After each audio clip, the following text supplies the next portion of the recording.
We continue to use the CDs to accompany us for our hymns. And as we found out last week, it's such a difficult process that's why we're only singing one hymn, okay? And so we're kind of moving fast here, but we're already to the reading of Scripture.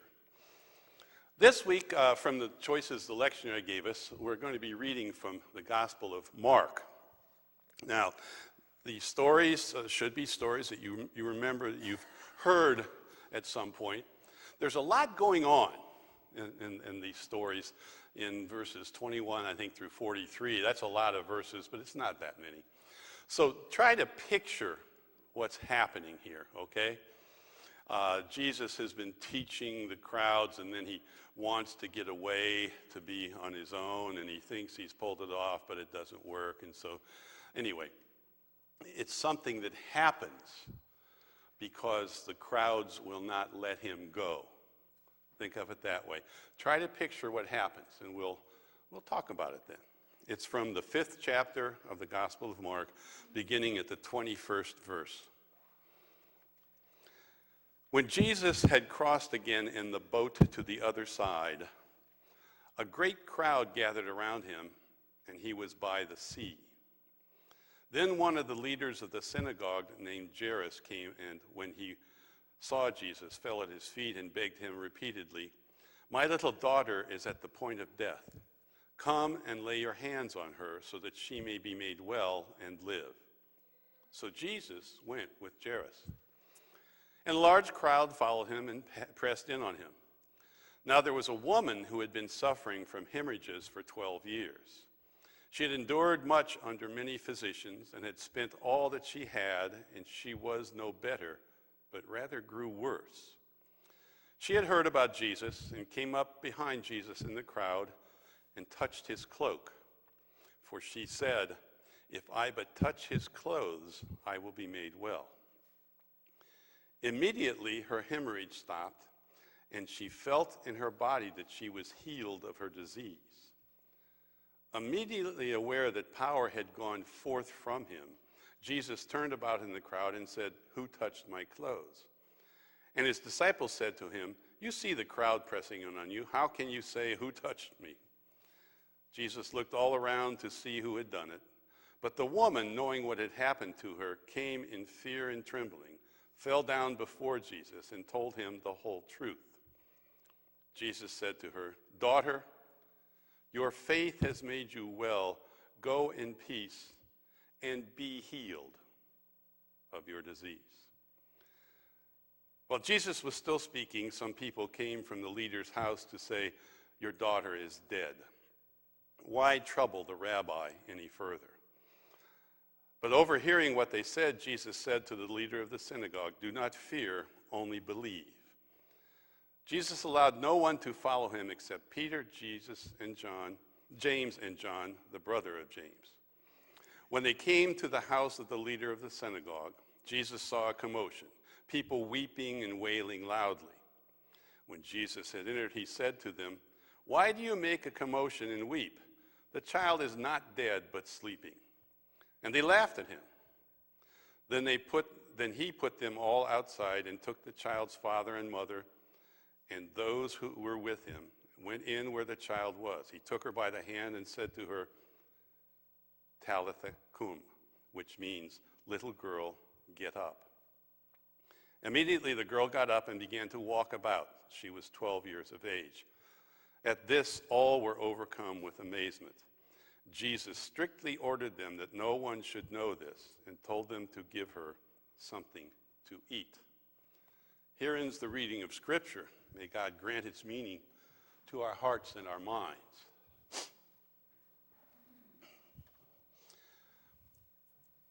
There are quite a few stories in the Scriptures, as you all know, of healing. They aren't all in the New Testament, some are in the Old Testament, but still healing, usually of something that the people at that time thought of as a disease. You remember that, don't you? A lot of stories of healing. And because we are the beneficiaries of not only modern medical science, but not just medical science, all sorts of sciences, we understand diseases a lot more fully, shall we say, than did the persons of the pre-scientific age. We also understand how to fight some of those diseases. And most of them don't get better on their own, that we think of as diseases. And most of them don't respond to a doctor's touch, just like that, and we get better. So, is there anyone here who, like I, has a bit of a hard time believing these stories literally? Anybody have a hard time? Okay, a few do. You don't need to. You don't need to. It's interesting about the crowd. Jesus was asked to do something on his own because people believed that his way had the power to give life back or to heal, but he couldn't get away from the crowd. The crowd, as we hear about them in this story, seem to be fairly unruly, don't they? Where in today's world do we see something like that happening, where the crowd's just, thronging around someone? Where do you see that? Oh, come on. When celebrities go to the red carpet or something like that. Isn't that where it happens? Or some poor Major League Baseball player happens to try to go out and get a hamburger, and somebody recognizes that person. And, people are just gathered around. Things like that. Celebrities. And basically, people become downright rude when they do that. They want to get what they want to get, and they want to get right next to the celebrity, to the person. So there was probably quite a bit of jostling going on. The crowd was pressing up against him, it says. He was having a hard time even walking from this story. Well, that's too bad, isn't it?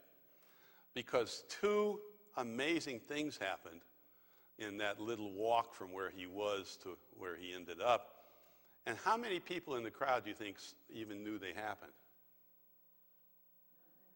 The story says none of them did. Because Jesus told the people about the little girl, don't tell anybody about this. And we have to assume that they didn't. And the woman who had been healed, nobody even knew she was there. And he told her to go and be healed. Well, what is healing? What is it? What's the best way we can understand these stories that have to do with healing? It's like getting a second chance on being healthy, isn't it? It's getting another chance at life. A lot of persons have speculated about the little girl, that Jesus was telling the truth when he said, she's not dead, she's just sleeping. Have you ever had to deal with a little child who had a grand mal seizure? And sometimes it ends with them being totally unconscious. Ever tried to just wake them up? It doesn't happen sometimes. Not that fast, like your body wakes up when it's ready. So maybe Jesus realized when he walked in there and he saw that she was actually breathing a little bit, that that's probably what happened. She's not dead, she's just sleeping. It may be true. But then he went over and said, hey, come on, get up. And she wakes up and she gets up and she's just fine. And that's what it's like, by the way, sometimes after a seizure. Not just fine, maybe. She was hungry. So give her something to eat. In both cases, first to the woman, hemorrhaging. Women's periods in those days were proof to the men, of course, who were ruling things, that women were unclean. And so that was a bad thing for women, and this poor woman seemed to not ever get over hers. Well, she was healed, okay? What did he tell her? Yeah, but then he said, go and be healed. He's thinking of being healed as a state of being. Go out and live that way now. The healing didn't take place when her hemorrhaging stopped in that story. He said, go out now and be healed. Take advantage of your new chance on life.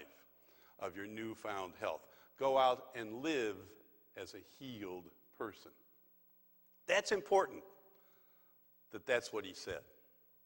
Like when Jesus, in some of the other stories in some of the other Gospels, remember there are people that have been lying on a stretcher, begging at the gate, and he says, stand up, walk, get out of here, go.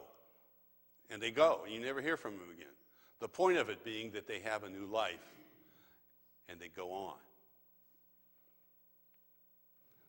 He told them to give that little girl something to eat so that she could continue to live as a healed person. He didn't make a big thing of it. He didn't say, go give thanks to God or something. He said, give her some food. Go be healed. Be a healed person. I want to suggest that that's the story for us to deal with from these scriptures. What does it mean to be healed? What does it mean to live as healed persons? Well, I would have been tempted had the Supreme Court this week of the United States, had they announced their rulings much earlier in the week to completely change the service today and everything so we could kind of concentrate on all that. But at least I can suggest that the Supreme Court has helped this nation a little bit more have a chance to go out now and be healed. It didn't heal the nation. It righted some wrongs, perhaps, from a legal standpoint. But now our nation, all of us, can go out and live as a healed people. Ever think of it that way? For instance, Brown v. Board of Education. How many of you know what that case was about in 1954? It was about school segregation, public school segregation, forced segregation by the state. Supreme Court of the United States in 1954 ruled that that's unconstitutional because it harms the kids. There is no separate but equal, they said. And they also, 3 weeks later, ordered the desegregation of all public schools. What did the legislature in South Carolina do after that ruling? This is really important about this news. They raised the battle flag of the Confederacy on the dome of the State House because of the order in 1961 to desegregate the schools. By the way, that was 7 years after the Supreme Court's decision. It took 7 years to force them to desegregate, and they say, no, we're going to go to battle. And it has flown there until just the other day, all that time. Kind of like an obscene gesture that people from time to time seem to throw out there to each other, to black people. Period. That's all it was. Well, why is it down? Not because of the Supreme Court. Because people wouldn't stand for that murder of those black people to go unheeded. It turns out that the white mayor of Charleston, South Carolina, who's been in office something like 40 years, I mean, he's been there forever, had campaigned for almost 15 of those years to have that flag taken down. Did you know that? Yeah. He'd been campaigning, and he had an agreement in place that it would be taken down and put in a museum of the Civil War. And then the presidential election came along, and the people in the legislature said, no, we're going to leave it up. Oh, by the way, a black man got elected. So anyway, it's down. It's part of all this that's happened this week. It really is important that about 6 million people who wouldn't have health insurance other than the act that's called the Affordable Care Act. It's not called Obamacare. That's a political statement. But the Affordable Care Act The final attack that they could figure out to bring against it was thrown out by the Supreme Court, saying, nah, come on. You might not like it, but it's perfectly legal, what they're doing. The one justice, by the way, in the Supreme Court who wrote a dissent using rude language like he usually does, his last name is Scalia, had been famous for, in previous cases, insisting that you must read statutes in their entirety and do not take any part of them out of the context of the whole. When they ruled on the Affordable Care Act, they said you have to read the statute in its entirety. You can't take it out of context. And Scalia, politically motivated, said no. We should take this one out of context. Come on, there's all kinds of sick stuff going on, but our country has a chance to go now and be healed. And isn't it interesting that part of the reason is because of something called an Affordable Health Care Act. We can be taken care of. People that couldn't afford it before, for whatever reasons, didn't have access to health insurance, still have it. That's something to celebrate. That's a healed people, a chance to live as healed people. That's pretty neat, I think. What do you think? So there's a chance even for our country, which certainly there's no such thing as a Christian country, but our country can live as a healed people. Wow. Let's see if we do.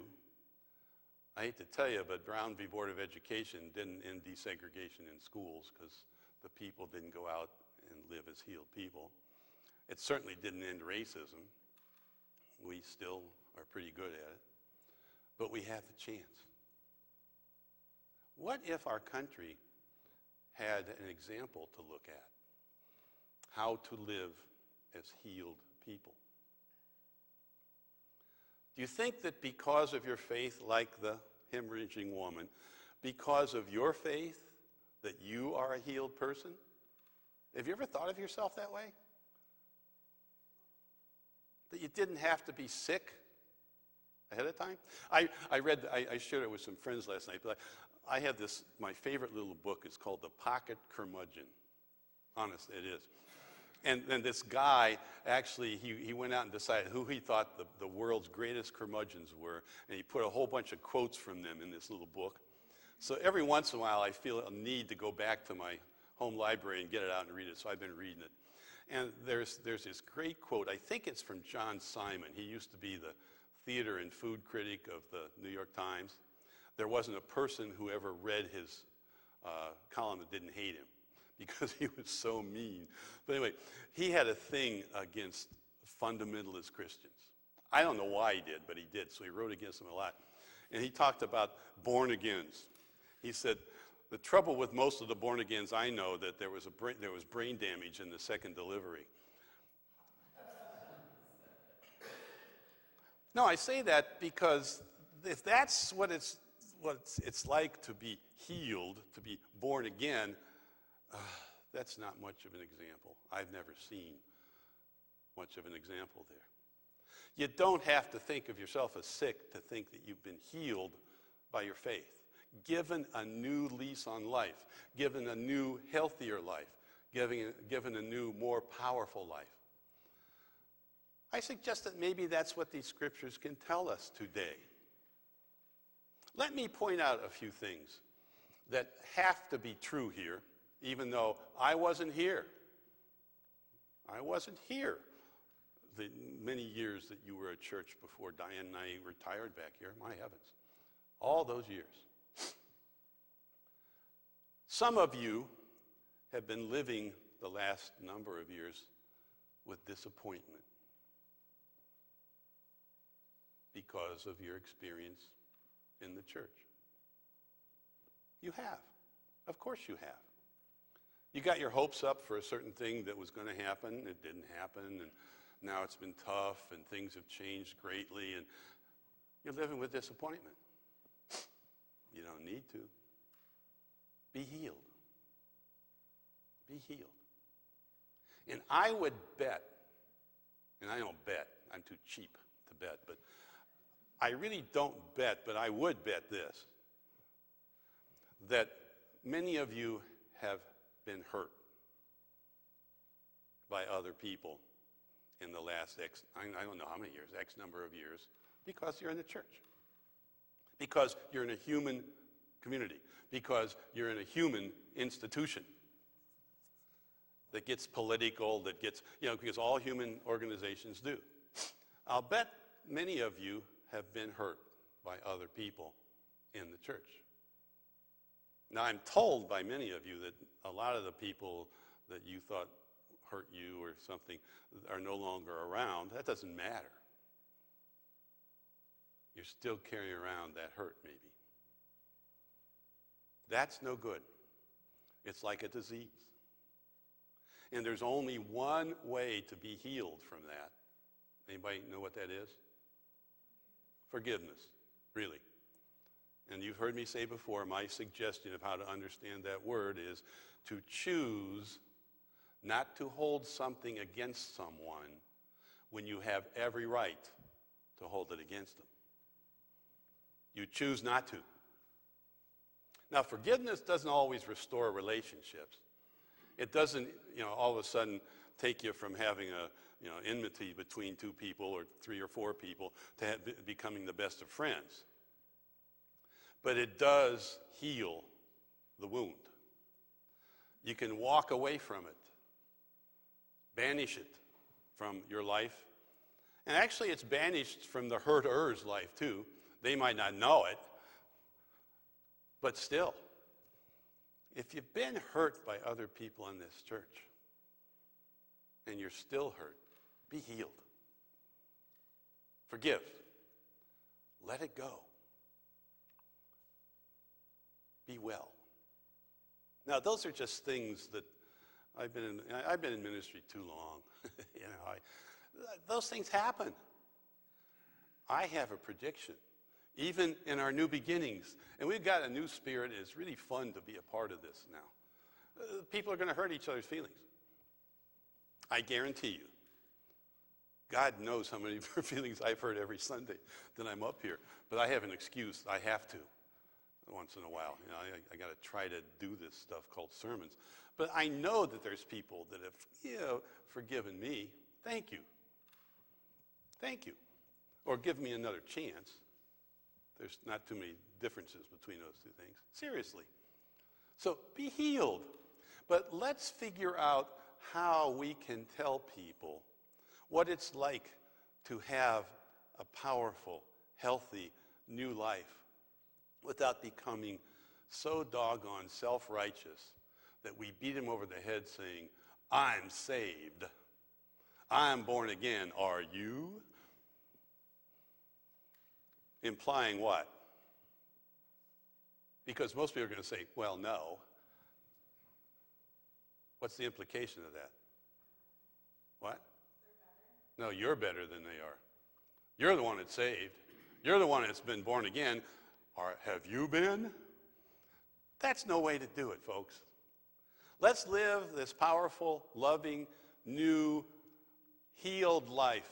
And if somebody asks us how, we can honestly tell them our faith enabled us to do it. Go and be healed, Jesus said, to her and to us. Those with ears to hear, let them hear what the Spirit is saying to the churches. Amen.